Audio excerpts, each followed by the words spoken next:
how do we as individuals protect ourselves? Do we have an economic revolution? Vote with our dollars? Do you think it's Bitcoin? Because I want to ask you, I see Bitcoin is good, you know, an anarchic, open cryptocurrency. My problem is J.P. Morgan Chase, as you know, in 1999 had a patent on it. How do we know they're not behind it? How do we know they don't discredit the whole thing by blowing up their own system? Or how do we know they don't take it over if it isn't theirs? And it does have a little bit of a Farmville casino gulag look to it, how everyone's out there mining it and like mad if you don't totally lay down and love it. I mean, I'm just kind of ambiguous on Bitcoin and have a bad feeling in my stomach. You have a good feeling. I guess a tingle up your leg if you were Slimeball Chris Matthews. Well, you run ads for Bitcoin on your show. So presumably, if you believe in your advertisers, you would believe in the Bitcoin story. No. They're on the network ads. Any ad you hear, I endorse. I have my advertising. That's part of how I'm paid by the network, and then they have theirs. But I'm not here running. I let you come on and promote Bitcoin. I'm really trying to understand it. So you heard my question.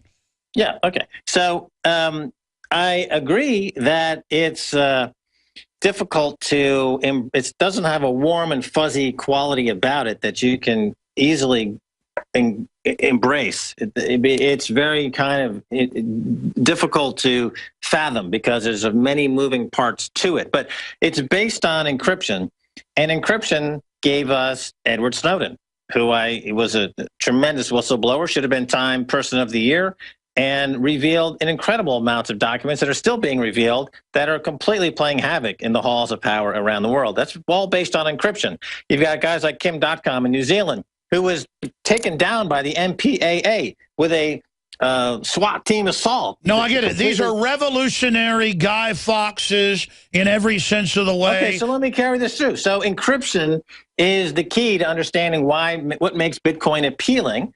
And it's based on an encryption technology, and the inventors of it figured out that to make sure that these coins were not double spent, you could incentivize people to prove that the coins were all being accounted for by giving them a piece of the coins as they were being created, so to speak, and then you end up with this currency called Bitcoin.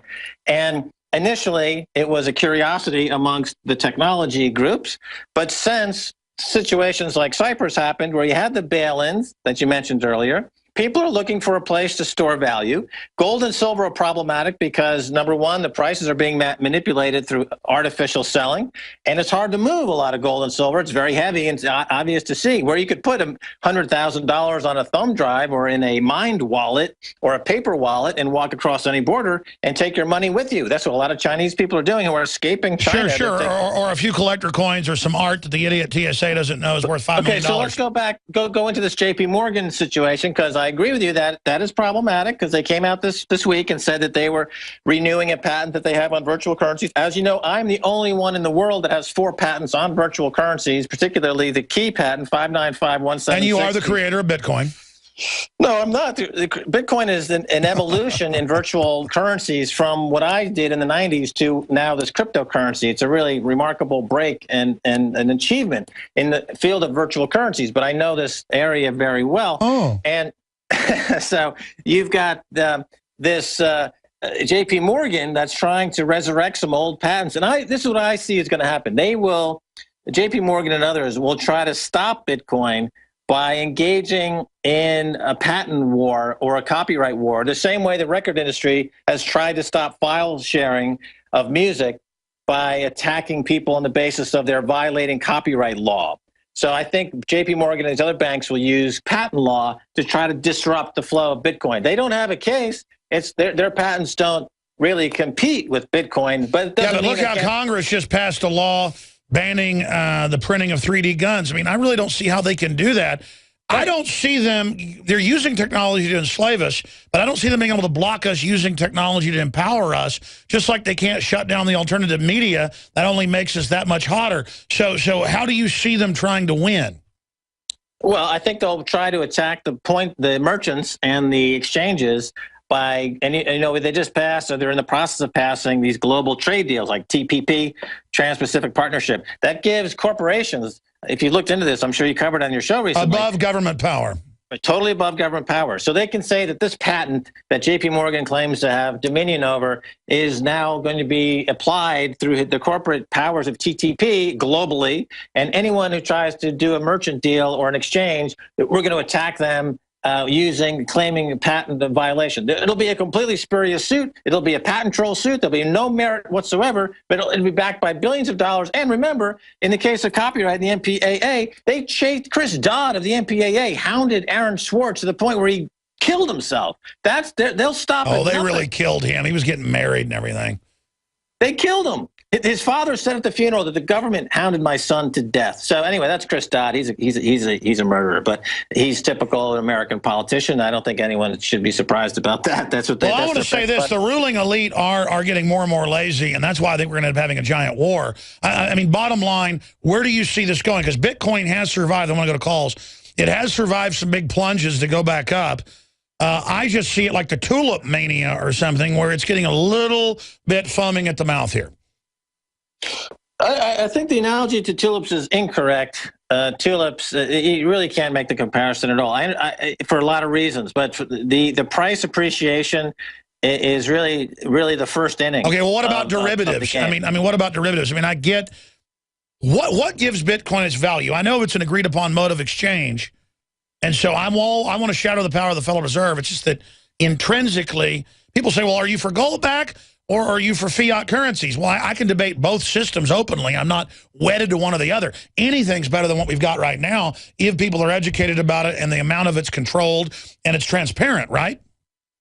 The Bitcoin is a Bitcoin protocol. If I held in my hand 100,000 emails and I said, Alex, what is the intrinsic value of these emails? Depends on what's in them. The answer is zero. There has no intrinsic value. No, those emails, it's actual email data or the email. Well, no, it may be who you're contacting. They have no intrinsic value. It's just bits and bytes and electrons. There's no intrinsic value. But in the network of email, to be able to communicate information around the world and collect information, et cetera, it's worth incalculable amount of money. Yeah, okay. There you go. Similarly with Bitcoin, the intrinsic value case has to do with the protocol, which is applied across the global network, incalculably valuable as a protocol to send money. For example, is the most widespread use of the Bitcoin. No, so the value is the encryption. Is the network, the encrypted network, and the ability to verify transactions. So it's the protocol. So you have to look at it like email, or you look at it like P2P file swapping. That's one way to look at the intrinsic value case of Bitcoin. And it's like the internet in 1994. How high do you think Bitcoin's going to go? How high do you think Bitcoin's going to go? I think the smartest guy in the Bitcoin space is a guy named, in Stockholm, Sweden. He's founded the Swedish Pirate Party. His name is Rick Falkvinja. And he made the case that Bitcoin could capture between 1% and 10% of the global Forex market.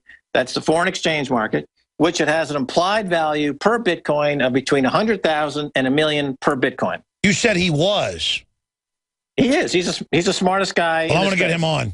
Yes, you should. He is a fantastic guest. Well, give me his contact info. I'm Rick sure. Falkvinja. He's a fantastic guest. He's one of the earliest supporters. He invented the Swedish Pirate Party, and he's a great guy. There's a couple of other people you should have on, like No, I've read it. Well, send me a list. Send me who you recommend we have on, Keiser. Forbes magazine. He's an excellent spokesperson. Roger Ver, who's the Jesus of Bitcoin, who gave away Bitcoin for years just to get people to understand what it's all about. He just gave $1 million away to the Mises Institute. Beautiful. Yeah, and folks are buying Lamborghinis or whatever with them now. It's amazing. Why just let the Federal Reserve guys and a bunch of old bankers have this power? Yeah, we want Federal Reserve. We don't need them.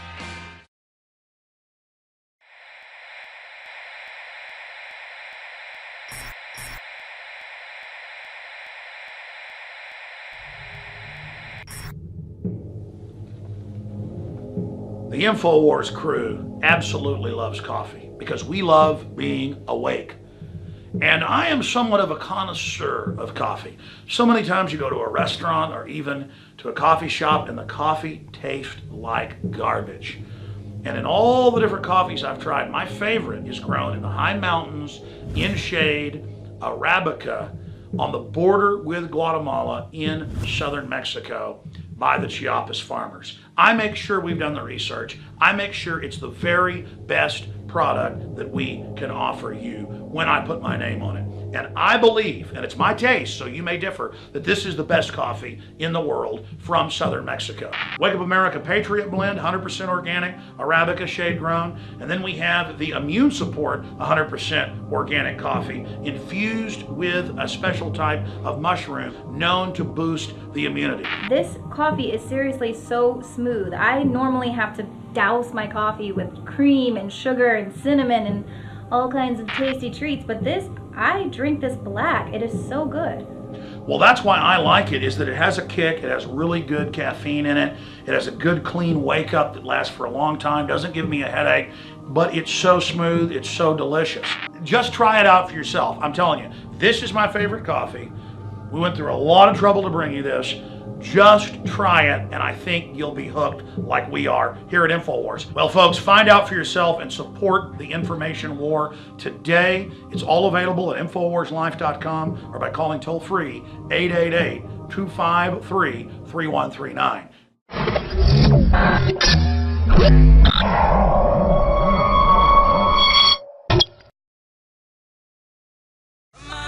We've got the great Max Keiser with us for 5 minutes of the next segment. Then Stefan Molyneux is coming on to break down the news with us. And there's a lot of it. And if you'll buy that, throw in Obamacare free. Obama keeps his bodyguards, you turn your guns in. Doesn't that sound like a good deal? Ryan in Kentucky, you're on the air with your question or comment for the world at large. Go ahead. Yes, sir. I'd like to raise 2 points. Number one would be for any and everybody listening to this broadcast, borrowing money to pay debt is about as idiotic as sticking your hand in a fire. My second point is this. For some time now, people like yourself and others have reported that there are foreign troops training inside the United States borders. Well, it's all over the place. They're just acclimating us for occupation, yeah. Yes, sir. Several men and I, men of, let's just say, experience, have taken it upon ourselves to investigate this in our own state. We have personally witnessed close to 3,000 Russian troops are training in the state of Kentucky. We have also witnessed no more than 40 so far, but UN troops that are training in Kentucky. People need to wake up and look around. You know, you should shoot video of that, put it on YouTube, and it become a big story. They're training Russian, German, you name it, and then training them for urban warfare in America. And in NLE-09, the Pentagon admitted that FEMA drill that they were training foreign troops for unrest in America. And we have deals with Canada and Mexico to help them as well. And it really is just a slow incremental acclimation. Thank you so much for the call, sir. And good point on the debt. Max Keiser, I've seen cases where they have like Ukrainian troops in Scotland running checkpoints. What do you think all this is really about? In Paris, they have Romanian police that are stopping Romanian so-called gypsies. Because there's an influx of them. So they're allowing the Romanian police to set up shop inside Paris, inside France, which is a remarkable development, I think. I think Mark Carney is a Bank of Canada central banker. They just dropped him into Bank of England. It buttresses your point about this new world order, about this globalist agenda. So the elite in these different countries are just plug and play. They're just snap and go. They just drop them in from any country to any other country. There's no sovereignty anymore. It doesn't make any difference what country you're in. You can just drop in elites from any country to any other country as long as they do your bidding. Continuity of agenda. Exactly. Let's jam in one more. Well, you put it well, Max. William in North Carolina. Go ahead. Quick question or comment. My question is about CISPA numbers. I've been seeing on the net where they're being used on birth certificates, Social Security cards, court cases. You know, Max is a real expert on this. I appreciate it. Let me jump in real because we're going to break. Max, they do use individuals in countries in the IMF and World Bank as collateral, correct? Well, inadvertently, we're all collateral for the central banks, one way or another. But I've heard you quantify this before because I've seen it where they call us human resources, and they really are assigning whole populations on through debt to this too big to fail, correct? Yeah, all of your Twitter activity is now collateralized and used to underwrite debt because they can say it has predictive qualities, which they can underwrite. All right, 5 more minutes with Keiser. Stay with us. Alex Jones here with a very important announcement for truth seekers. We've carried a lot of amazing films and books over the years on the online video bookstore at Infowars.com. And out of all the titles we've carried, one stands out because it is just so chillingly convincing. And that's Dreams from My Real Father by Joel Gilbert, available at Infowars.com. This film exposes the fraud that Obama is like nothing I've seen. If you want to know who Obama's real daddy is, this is the film for you. Don't forget, your purchase supports our broadcast and our growing media network. You'll also find at InfoWarsShop.com None Dare Call a Conspiracy by Gary Allen, the book that woke me up. We're also carrying Behind the Green Mask, You in Agenda 21 by Rosa Corey. This book is coffin nails to the globalist takeover. The Greater Good, the most professional and up-to-date film I've ever seen exposing the scourge that is vaccines. These titles and a lot more are all available at InfoWarsShop.com. Final segment with a few final calls with Max Keiser. Then we're going to have another guest coming on and a drug ad I want to play on air and get Stefan Molyneux's take on. We're going to go back to a few callers here and continue with others on in the next hour. I guess Greg's up next, and then Danny and a few. No, Danny's not up next. It's William, and then I'm totally confused now. No, it's Greg. I'm seeing who's been holding the longest, and then it'll be Joe. But Max Keiser, anything else you'd like to add? Important points that you've forgotten to get out there to folks. Well, you mentioned earlier the group of people. I just want to reiterate this point. Mark Faber and others that are talking about 2014 being a watershed year to the turning point in market chaos. And I just want to reiterate that I'm putting my flag in the ground and saying that Bitcoin is the phenomenon happening this year. And next year we'll look back on 2013 and realize that Bitcoin was the black swan. Bitcoin was the disruptive event that totally transformed the global economy.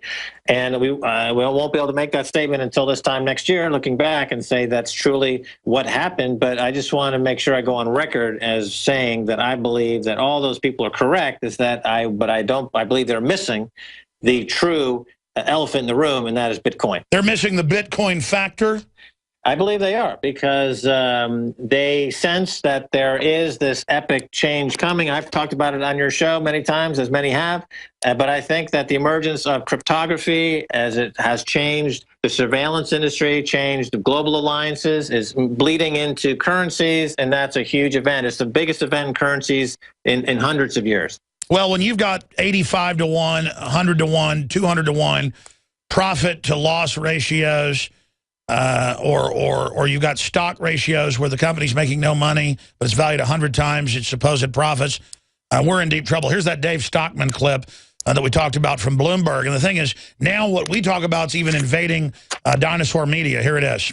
All right. If ever I had a guy, you're my budget guy, tell me your impressions after combing through some of the numbers of what has been put forth by both parties yet to be voted on. Well, first, let's be clear. It's a joke and a betrayal. It's the final surrender of the House Republican leadership to Beltway politics and to kicking the can and ignoring this budget monster that's hurtling down the road. They're busting the caps, and it's totally unnecessary. It's going to add $70 billion to spending this year and next year, and then they're going to pretend to save it in 22 and 23. All right, that's a CNBC clip where he's saying something similar. Let me actually read what he said here. He said on Bloomberg, it's in our article, market valuation has lost every anchor of the real world. He wanted to say that this kind of speculative froth that you get at the top of a cycle where valuation loses any anchor in the real world, loses any anchor in the real world. That video's up on Infowars.com. This is what we're talking about here. So they can't criticize Bitcoin claiming it's not connected to anything when what they're pushing is connected to a bunch of debt that we know has negative value and was based in fraud, Max Keiser. Well, they're basing their analysis or their value structure is tied to fiat money. And fiat money, by definition, has no intrinsic value at all. The dollars in your pocket are worthless, except for the paper that they're not printed on, as Gerald Celente likes to say. The Bitcoin, however, by comparison, is as you'd have to make the comparison to gold or silver. It has real, genuine intrinsic value, and there has value on top of that as a means of exchange and as a store of value. But he's absolutely correct. Stock market and the bond market in particular, that's the key, is trading at 300-year highs in the UK and trading at 240-year highs in the United States. We're out of time, Max. Will it completely go 1929, or what will the ongoing implosion look like? Slow molasses or lightning? Buy Bitcoin. That's my answer.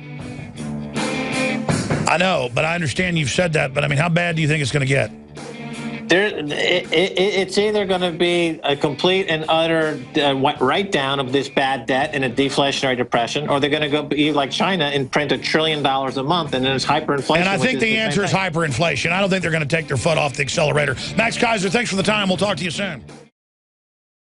Now you can watch Alex Jones live at Infowars.com/show. You'll find links to all of our content there and a free 15-day trial for Prison Planet TV.